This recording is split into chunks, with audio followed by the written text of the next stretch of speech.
ایک پاکستان ایسا بھی ہوتا تھا، بائے جاوید چودھری۔ عرفان صدیقی میرے دوست ہیں، جاپان میں بزنس اور صحافت کرتے ہیں۔ جاپانی گاڑیاں لاطینی امریکہ اور افریقہ ایکسپورٹ کرتے ہیں۔ خوشحال جاپانی پاکستانی ہیں، کیریئر کا آغاز صحافت سے کیا تھا اور یہ شغل آج بھی جاری ہے۔ کالم بھی لکھتے ہیں اور رپورٹنگ بھی کرتے ہیں۔ یہ چند دن کے لیے اسلام آباد تشریف لائے اور مجھے ان کے ساتھ وقت گزارنے کا موقع ملا۔ گفتگو کے دوران انہوں نے بتایا، دوسری جنگ عظیم کے بعد جاپان میں بے انتہا غربت تھی۔ 1960 تک ان کے بچے خوراک کی قلت کا شکار تھے۔ یہ بچے لاغر اور کمزور پیدا ہوتے تھے اور ان کی پرورش میں بھی کمی رہ جاتی تھی، لہذا ان کے قد چھوٹے، ہڈیاں کمزور، وزن کم اور رنگ پیلے تھے۔ جاپانی اس دور میں 24 گھنٹے میں صرف ایک کھانا کھاتے تھے۔ انہوں نے اس دور میں اندازہ کیا، ہم اگر دن 3 بجے کھانا کھائیں تو 24 گھنٹے گزار سکتے ہیں۔ چنانچہ یہ دن 3 بجے کھانا کھاتے تھے اور اگلی خوراک کی باری اگلے دن آتی تھی۔ اس وقت ان کی حالت یہ ہوتی تھی، پاکستان نے 1957 میں چاولوں سے بھرا ایک بحری جہاز ٹوکیو بھجوایا۔ جہاز پر جاپان کی امداد کے لیے پاکستان کا تحفہ لکھا ہوا تھا اور اس کی تصویریں باقاعدہ اخبارات میں شائع ہوئیں اور پورے جاپان نے ہاتھ جوڑ کر حکومت پاکستان کا شکریہ ادا کیا۔ جاپانیوں کو آج بھی پاکستان کا یہ احسان یاد ہے۔ میں نے عرفان صدیقی صاحب سے عرض کیا، جاپان دنیا کے ان 4 ملکوں میں شمار ہوتا ہے جن کے ساتھ پاکستان کے تعلقات شروع دن سے حیران کن رہے۔ ہندوستان کے آخری viceroy lord Mountbatten Pakistan اور بھارت کو 15 اگست 1947 کو آزادی دینا چاہتے تھے۔ اس کی وجہ جاپان تھا۔ جاپان نے 1945 میں 15 اگست کو امریکہ کے سامنے سرنڈر کیا تھا۔ اتحادی فوجیں یعنی امریکہ، برطانیہ اور یورپی ملک 15 اگست کو یوم فتح کے طور پر مناتے تھے۔ لارڈ ماؤنٹ بیٹن کی خواہش تھی 15 اگست 1947 کو جب پورا برطانیہ یوم فتح منا رہا ہو تو بھارت اور پاکستان کی پیدائش اس وقت ہو، تاکہ ہر سال جب ان دونوں ملکوں کے لوگ آزادی کی تقریبات منائیں تو اس وقت جاپانی افسردہ ہوں اور یہ کھیل تا ابد جاری رہے۔ یہ منصوبہ جب قائد اعظم کے سامنے پیش کیا گیا تو انہوں نے فوراً انکار کر دیا۔ قائد کا کہنا تھا، ہم اپنا یوم آزادی کسی دوسری قوم کے یوم شکست پر نہیں رکھیں گے۔ لہذا قائد اعظم کے اصرار پر پاکستان 14 اگست کو آزاد ہوا، جبکہ جواہر لال نہرو نے لارڈ ماؤنٹ بیٹن کا پرپوزل قبول کر لیا، جس کے نتیجے میں بھارت 15 اگست کو آزاد ہوا اور یہ آج بھی جاپان کے یوم شکست پر اپنا یوم آزادی مناتا ہے۔ جاپانی آج تک پاکستان کا یہ احسان نہیں بھولے۔ دوسرے جنگ عظیم میں شکست کے بعد جاپان نے تاوان ادا کرنا شروع کیا۔ یہ آج بھی امریکہ کو ہر سال $10 بلین ادا کرتا ہے۔ پاکستان کا اس تاوان میں 6واں حصہ تھا۔ قائد اعظم نے اس وقت اپنا یہ حصہ بھی جاپان کو معاف کر دیا تھا، جب ہمارے پاس سرکاری ملازمین کی تنخواہوں کے لیے بھی رقم نہیں تھی۔ جاپانی آج تک یہ احسان بھی نہیں بھولے اور پاکستان نے اپنے ابتدائی دنوں میں جاپان کو نقد امداد بھی تھی اور جاپان کو آج تک یہ بھی یاد ہے۔ چنانچہ کہنے کا مقصد یہ ہے، ایک پاکستان ایسا بھی ہوتا تھا۔ ہماری دریا دلی صرف جاپان تک محدود نہیں تھی۔ ہم نے 1950 کی دہائی میں جرمنی کو 5 کروڑ روپے قرض دیا تھا، پولینڈ کے متاثرین کو پناہ دی تھی، چین کا دنیا کے ساتھ رابطہ کرایا تھا۔ PIA دنیا کی پہلی ایئر لائن تھی جس نے چین کی سرزمین کو چھوا تھا اور ماؤ زے تونگ اور چو این لائی نے ایئرپورٹ آ کر ہماری فلائٹ کا استقبال کیا تھا۔ ہم نے ماؤ زے تونگ کو ذاتی استعمال کے لیے جہاز بھی گفٹ کیا تھا۔ یہ جہاز آج بھی چین کے میوزیم میں پاکستان کے شکریہ کے ساتھ کھڑا ہے۔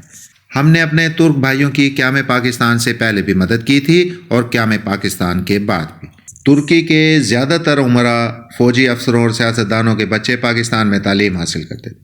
ہم نے استنبول پر پہلا بوئنگ طیارہ اتارا تھا اور ترکی نے اس کے لیے ایئرپورٹ پر نیا رن وے بنایا تھا اور پوری کابینہ اس کے استقبال کے لیے ایئرپورٹ گئی تھی۔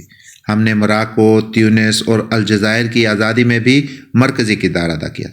پاکستان نے ان کی سیاسی قیادت کو پاسپورٹ بھی دیے اور اقوام متحدہ میں اپنے بینچ سے انہیں خطاب کا موقع بھی دیا۔ چین اور امریکہ کا پہلا رابطہ اور ہنری کسنجر اور صدر رچرڈ نکسن کے چین کے پہلے دورے کا انتظام بھی ہم نے کیا تھا۔ چین میں لوہے کا پہلا کارخانہ پیکو کی طرز پر لگا تھا اور چو این لائی اسے دیکھنے کے لیے اپنے ماہرین کے ساتھ 1960 کی دہائی میں لاہور آئے تھے۔ ایران کی ترقی اور یورپ اور امریکہ کے ساتھ تعلقات میں بھی پاکستان نے اہم کردار ادا کیا تھا۔ شاہ ایران ہر دوسرے ماہ پاکستان کا دورہ کرتے تھے اور پاکستان کی ترقی کو حیرت سے دیکھتے تھے۔ فلسطین کے لیے پہلی عالمی آواز بھی ہم نے اٹھائی تھی۔ شام، اردن اور مصر کی سفارتکاری، آزادی اور بحالی میں بھی پاکستان کا اہم کردار تھا۔ سعودی عرب میں 1970 تک پاکستان سے زکوٰۃ جاتی تھی اور سعودی شہری خانہ کعبہ میں پاکستانیوں کے رزق میں اضافے کے لیے دعائیں کیا کرتے تھے۔ UAE کی ترقی میں بھی پاکستان کا اہم کردار تھا۔ دنیا کی چوتھی بہترین ایئر لائن ایمریٹس کا کوڈ EK ہے، اس کا K کراچی ہے۔ یہ ایئر لائن کراچی سے سٹارٹ ہوئی، ہم نے انہیں جہاز بھی دیا تھا اور عملہ بھی، لہٰذا یہ آج بھی EK امارات کراچی ہے۔ مالٹا کے بچوں کے سلیبس میں PIA کا پورا باب ہے۔ سنگاپور ایئر لائن اور پورٹ دونوں پاکستانیوں نے بنائے۔ انڈونیشیا اور ملائیشیا کے اشرافیہ کے بچے پاکستان میں پڑھتے تھے۔ ملائیشیا کا آئین تک پاکستانی وکلا نے لکھا تھا۔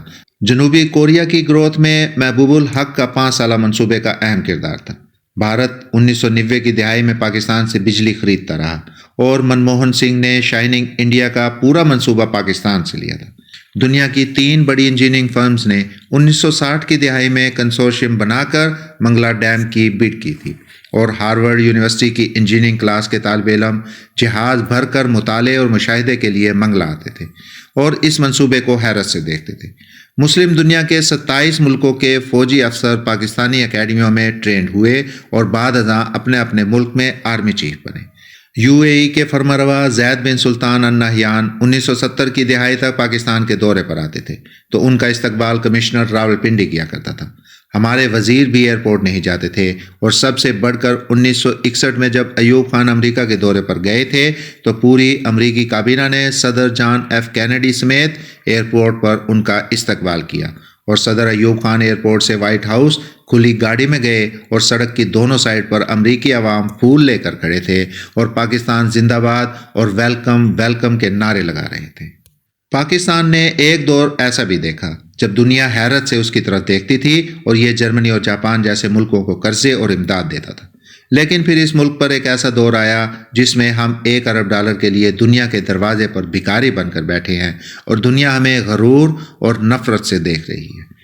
ایک وقت تھا جب ہم ویزے کے بغیر پوری دنیا میں سفر کرتے تھے اور ایک وقت اب ہے جب ہمیں افغانستان کے ویزے کے لیے بھی قطاروں میں کھڑا ہونا پڑتا ہے۔